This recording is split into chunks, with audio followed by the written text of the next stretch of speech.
This video is brought to you by Crunchyroll, the leading source for anime, manga, and Asian drama with titles like The Asterisk War, Ruby, and Digimon Adventure Tri. Hello and welcome to Deconstructed, where we take an older top 10 list, break it down, and figure out why things placed where they did. Today we're looking at top 10 anime powers we wish were real, a list from way back in 2013. I'm your host Andrew, let's meet the panel. We've got Felix on the end. Hey guys. AJ in the middle. Yo. And Jessica to my right. Hello. All right, let's get started. All right, starting us off at number 10, Demon Weapons from Soul Eater. I've got a comment here.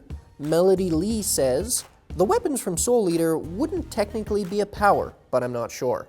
I think they're absolutely a power. I mean, you turn into a weapon, and then that weapon itself has different attacks and different weird, crazy powers. So what do you guys think? Yeah, I agree with you on that. And for me, I'm a sucker for anything that involves teamwork. So the demon weapons kind of exemplify that. And I can't imagine anything better than having a best friend who is an AK-47. Yeah, but I don't think I'd want to be the best friend who's an AK-47. I think it's kind of a big existential crisis to be a demon weapon, because demon weapons are, the whole premise of the show is that demon weapons are made through the sacrifice of the soul of a witch. So knowing that I'm like not a person, I'm a weapon, and I'm made through like the sacrifice of someone else's soul is kind of a big existential crisis for me. Like my beef with that power is that, like, when's the last time you've used a weapon in your life? Either a sword or a gun, Andrew, be honest. No, but if everybody's got them, then I'm sure everyone would be running around trying to cut each other's heads off, and you would absolutely need a weapon to protect yourself. That's definitely a world I want to live in. So in that case, yeah, I guess it's a great power. No, but it could be a sport or something, it could be like a new form of like MMA or boxing, but it would be like a teamwork sport, and it would be, it can be non-lethal. I mean, they fight each other all the time. They don't die all the time. Right. Fair enough. I don't know, but would you keep it on the list? Would it stay? Would it go? Yeah, I think it's honestly a safe number 10. It's a popular series. It's a cool, innovative idea.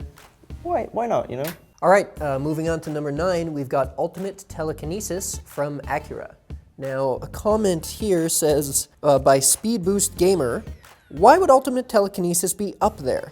I would not wish that power was real. It's so ugly and seems really uncomfortable, and I don't want to kill people by accident and shit. Now, it's a movie, and we don't put movies on our anime lists that much anymore, but I think it still has a place, at least at number 9. What do you think? Well, I kind of agree with the commenter. I don't really like this as a power to put on our anime powers that we wish were real, because it's not so much a power as it's like a huge burden. You can tell as soon as the powers start to develop in Tetsuo that he's not going to have a very happy ending. And sure enough, he ends up killing his girlfriend and almost killing his best friend, wiping out a city block and turning into a giant fetus baby, which is pretty dark.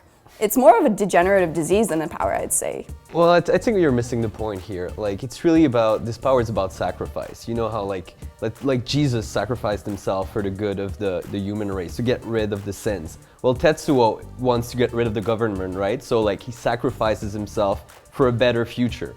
So in that optic, like, it is a good power. Would I like to have it? No, but someone should. Exactly, like the end of the movie is a very positive-ish ending. So, all this horrible things happen, but then you end up with a debatably better world. So if there was somebody else running around with that power who could scare a corrupt government, is that worth it? For me, not so much. No. Like I said, with the giant fetus, there seems to be a lot of death and destruction in order to achieve these things, so nope, I would not put this on the list at all. All right, moving on to number 8, we've got Sharingan from Naruto, and I've got a comment here from Slaughter Slasher. Sharingan can control people too. Devil fruits make you unable to swim. Sharingan should be higher. Now, I agree with this guy that it would be higher if we had decided to include all of the different chakra powers and all the ninja techniques. But for Sharingan by itself, I think it's pretty good at number 8 because it is really, really specific. I mean, like mind control and being able to see other people's chakra isn't something I think would be that useful in real life. I'm gonna have to agree with you on that. I think if everybody had the Sharingan, we'd all be following each other in circles and general chaos would ensue. So at least with chakra, everyone has their own personal abilities that they can develop over time. So yeah, probably change those two. It would definitely, if it included all the ninja powers, do you think it would be like higher on the list?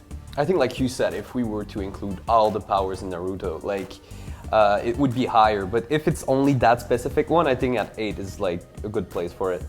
All right, so for number 7, we have the Diclonius vectors from Elfin Lied. And the comment here is the ENAT Central. Huh?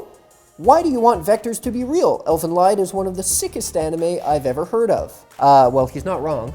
But in the anime, they use the vectors to rip people in half almost exclusively. But imagine having a whole bunch of invisible arms that could just do stuff for you. That would be amazing.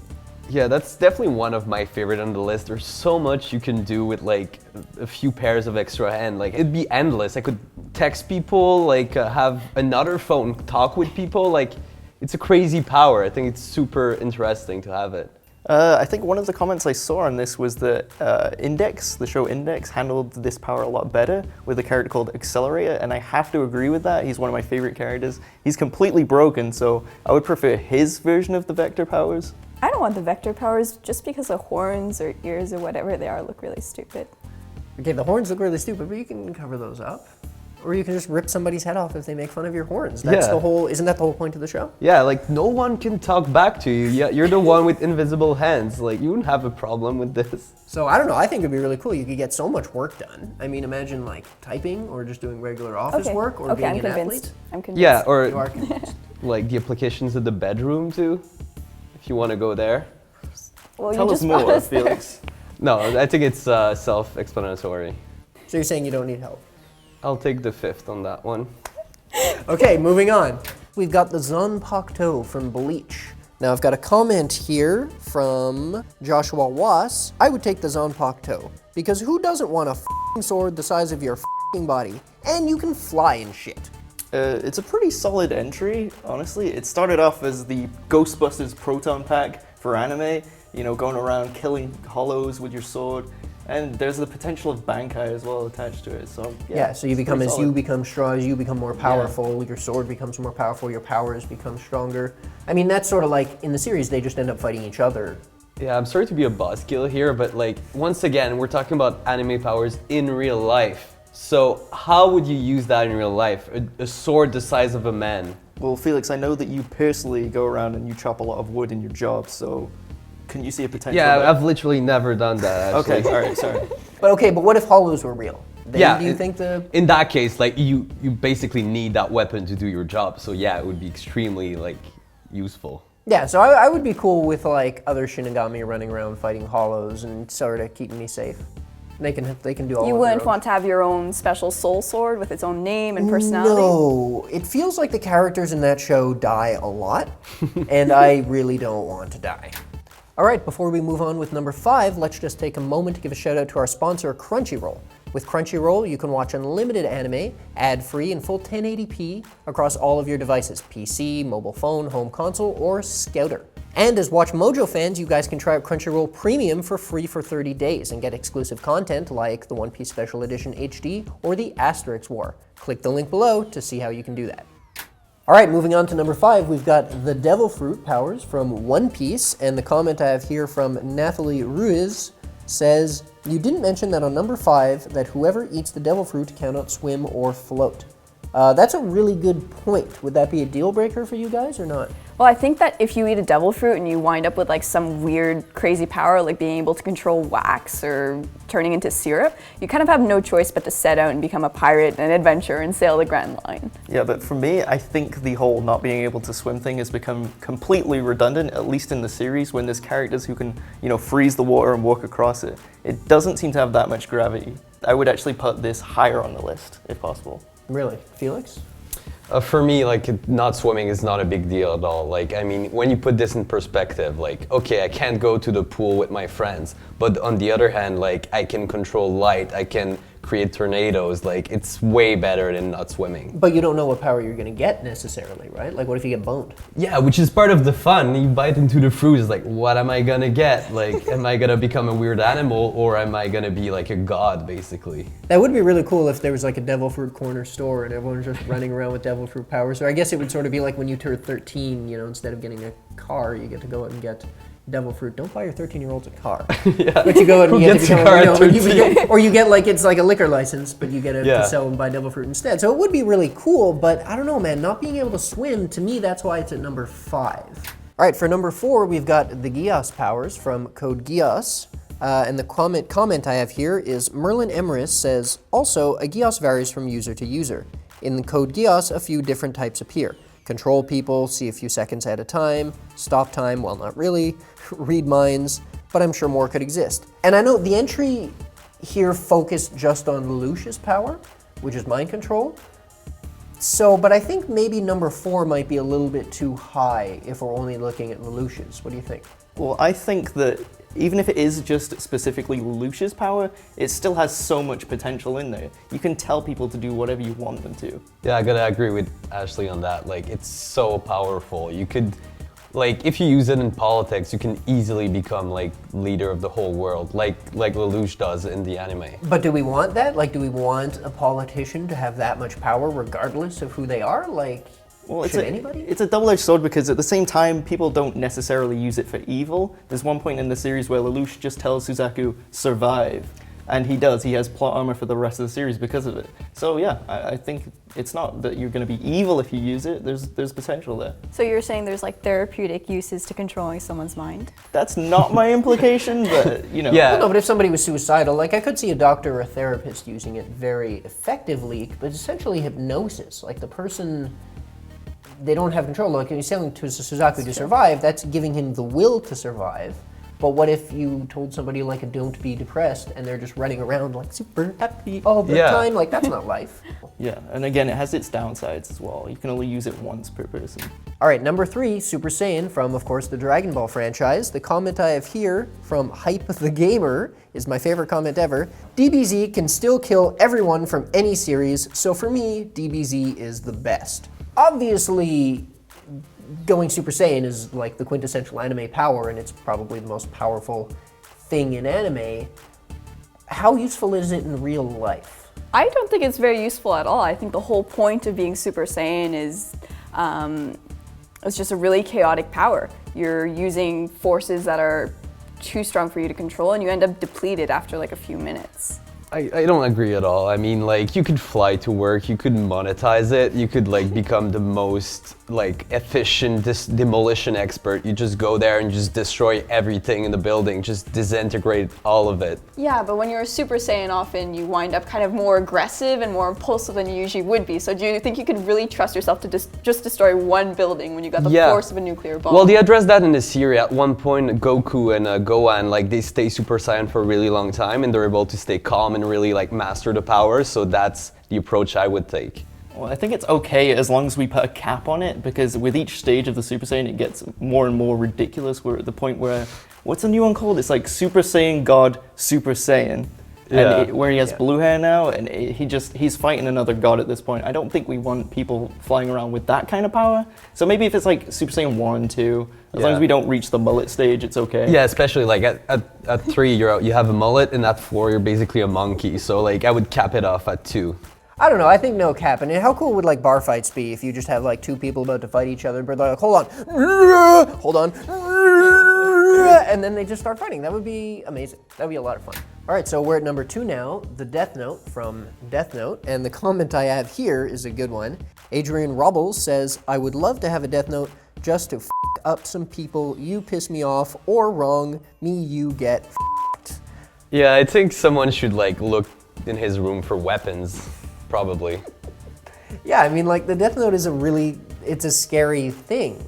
Is that something like you want? Like, do you want a Death Note? Well, I think the main thing we need to focus on is the title of this video in the first place, which was Anime Powers We Wish Were Real. And that doesn't necessarily mean that we're gonna get them. So if there's someone like that lovely commenter that had the Death Note, and now that he knows our names and faces, I don't think I would want that to exist. I think you have a bad opinion of it, because in the series, like, Light uses it in such a bad way that you think that anyone who's gonna pick it up is gonna use it in a bad way. But I have a lot of faith in my fellow man, so I guess I bet that a person who would pick it up would use it for good and just create a better society. All right, moving on to number 1, Alchemy from the Full Metal Alchemist franchise. Now, this is my absolute favorite one, but before we get to that, I've got a comment here. Yoshi Kitten DM. After watching both Full Metal Alchemist, the series, and reading the books, I learned how complicated alchemy is. And that's a really good point, but alchemy is still, even though it's presented as a science in the series, it's obviously not hard science. So it's something that like would still count as a power, but I think it would be amazing to have it in real life. Yeah, and number one, it's honestly really cool as well because it's an equal playing field. Like the amount of effort you put into it, the more you learn about it, it directly like correlates with how well you can harness it and things like that as well. So yeah, I love this one as a number one. I actually don't really like it as number one. I think that alchemy is just something that's so, it enables somebody to do some pretty horrendous things, like turning their daughter into a chimera with their dog. It's just, you have too much power to control the world down to its very elements. So I'm not really okay with it being number one on the list. Yeah, I gotta agree with Jessica on that one. It's just the amount of work you have to put into it. It's such a chore. Like, you could, like before, you could just become Super Saiyan just like that, but that you have to study. It's like going to school for a really long time. It's not fun. But the payoff is huge. The things you can do, and they're all practical things. You can build a wall, you can fix somebody's house, you know? Yeah, but then people try to push it beyond the practical things, and often they try to bring back the dead to terrible consequences. So I wouldn't be okay with the whole world having access to that kind of power. Okay, well, for me, it's absolutely number one. It stays number one. I would fight you for it. But what do you guys think? 1, 2, lower, higher, off? I would keep it where it is. Either that or I put the Devil Fruit at number one because they both have that equal playing field type of thing and the endless possibilities. So I like it at number one. Jessica? I would put it down a bit and then put the bo hair power at number one. All right, well, this list has been officially deconstructed. I'd like to thank the panel for coming along, and of course, Crunchyroll, our sponsor. For more great top 10s published every day, be sure to subscribe to WatchMojo.com. This video is brought to you by Crunchyroll, the leading source for anime, manga, and Asian drama with titles like The Asterisk War, Ruby, and Digimon Adventure Tri. As a WatchMojo fan, you can try out Crunchyroll Premium for free for 30 days and enjoy their new and classic content ad-free across all of your favorite devices in HD. You will get the newest episodes as soon as 1 hour after they air in Japan via simulcast, and all episodes are professionally subtitled. Get your free 30-day trial now by going to crunchyroll.com/watchmojo or by clicking on the link in the description below.